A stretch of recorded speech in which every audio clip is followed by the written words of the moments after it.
हो गई शादी, खेले खाए के तुहरा मिलल आजादी।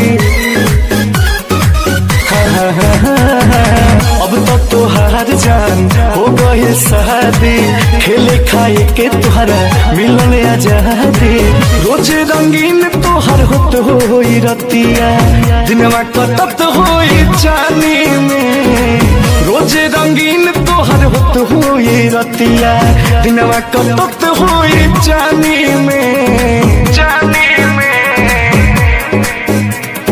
बानी हम बड़ी परेशानी में, सुतेला भतार खरिहानी में। बानी हम बड़ी परेशानी में, सुतेला भतार खरिहानी में। सुतेला भतार खरिहानी में।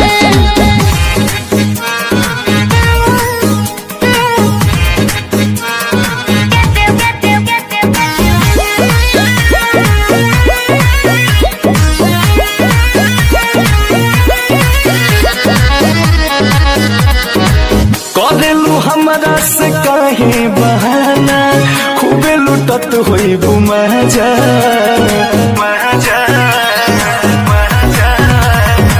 जननी ना दूसरा से शादी रचा के दे दे बुआई सब तू साजा।